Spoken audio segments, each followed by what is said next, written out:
Hey guys, what's up? Back to the video. So we just got out of watching Damien Chazelle's Babylon. So in this video, we're going to be some of our spoiler-free thoughts. Just to start off, what do you think about the movie? I thought it was fantastic. Like, I didn't expect to enjoy it this much. Like, it started off a bit kind of not confusing, just very jarring at first. But once you get settled into it and the story kind of restarts to move, like, it suddenly gets really good. Especially for a 3-hour movie. It started off and I was like, dude, where are we going? Like, it's fast-paced this entire time. But then there were also some scenes that were like super slow.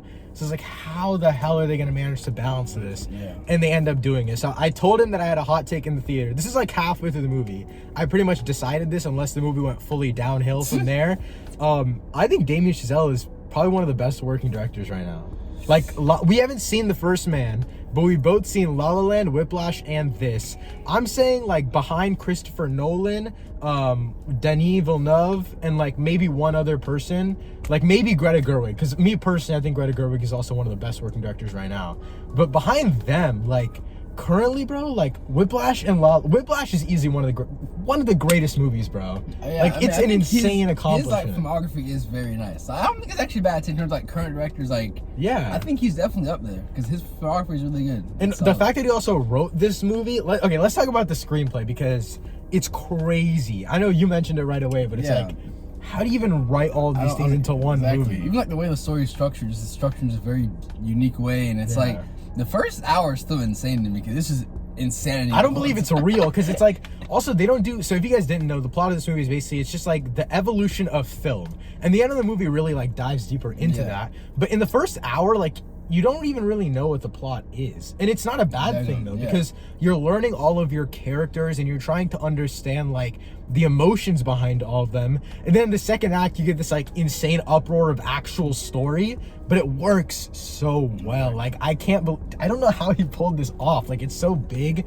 it's so grand. Yeah, it really is great. Like, it's really like epic kind of scale-wise movie in terms of everything going. Like, even like that first like scene in the movie, it was like the party, or like not with the elephant after the party, but like the whole like battle scene. Yeah. That was insanity. Like, I'm like, what is happening? It's like 3 back-to-back scenes. You have the elephant scene, the party scene, and then him trying to get the camera scene. You have 3 in a row that are just absolutely insane. Like, it's also like the set design, the detail, everything is so perfect. The cinematography, color grade, all stuff was like really good throughout. And the way they like separated all of the different years and the evolution of the filming and stuff like that. There's this one scene, like, I'm pretty sure it was in the second act of the movie when they had first found out how to use sound. That's one of my favorite scenes I've seen this year. That scene was hilarious.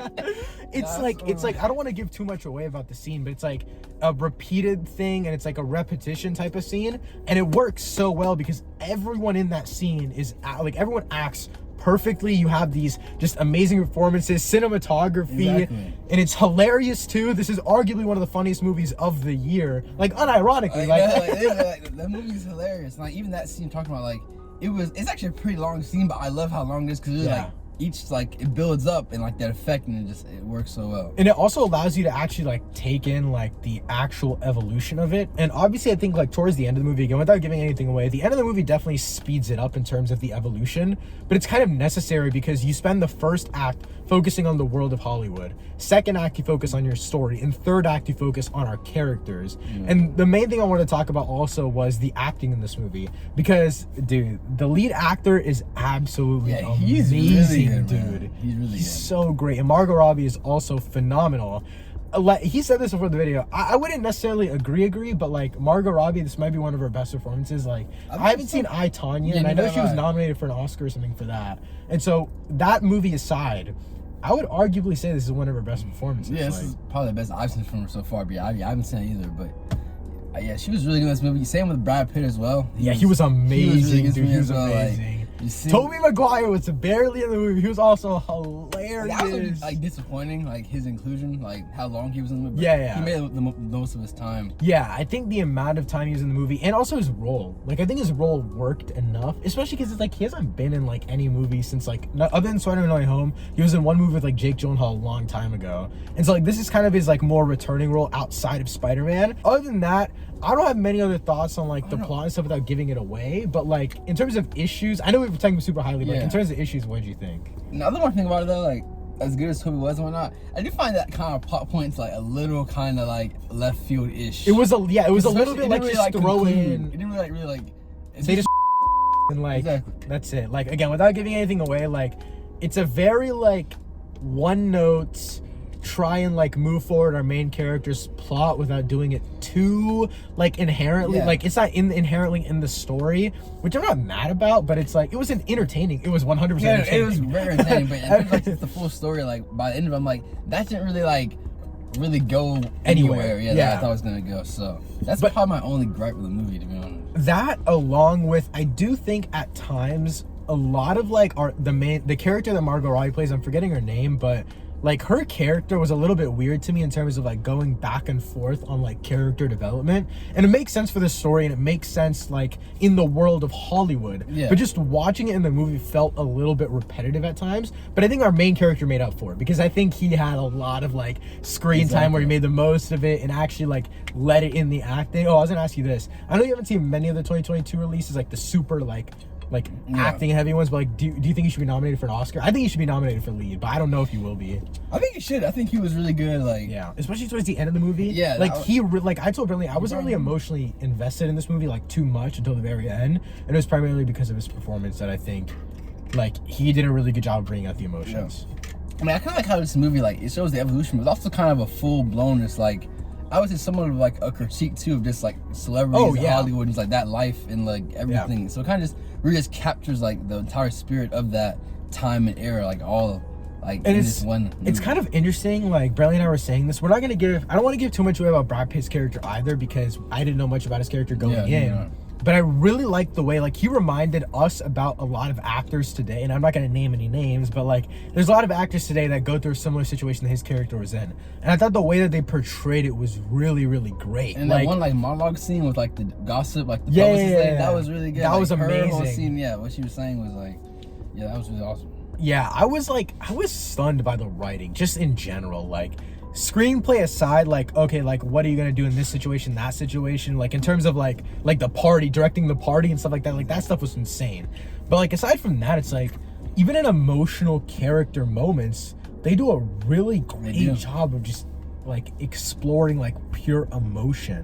And I thought he also did that really well in La La Land. I know you're not the biggest fan of La La Land, but like I still thought like you could tell the elements of like chaoticness of Whiplash, but also like the like love story in this movie is really similar to La La Land. Yeah, I think you can see kind of all his like previous elements kind of come together in this one too, which I like because they took like the good parts of La La Land and like Whiplash, like the tension and high tense moments of Whiplash, and like then like kind of like storytelling of Once Upon a Time in Hollywood. Definitely very similar. And it's like you have all of these great elements, and it's like I think it really had what Once Upon a Time in Hollywood was missing, which we're not big fans of Once Upon a Time in Hollywood. I haven't seen it in a while, but I'm just not the biggest fan of it. But I think what Once Upon a Time in Hollywood really lacked was a sense of emotion. Like you have these random events and nothing connecting it together. This movie did exactly that. Like it literally just connected us with characters. And also the main character, I really like how he's really down to earth in the beginning, and he stays that way. Like out of all of our characters, he's like the only one that doesn't get corrupt and stuff like that. Like, I was kind of expecting that. I was like, he's probably gonna change once he gets like a promotion and these big roles and stuff like that. But he didn't, which was very interesting. Yeah, I think final thing I wanted to say, going back to it, was the score that's the one thing we didn't talk about yet.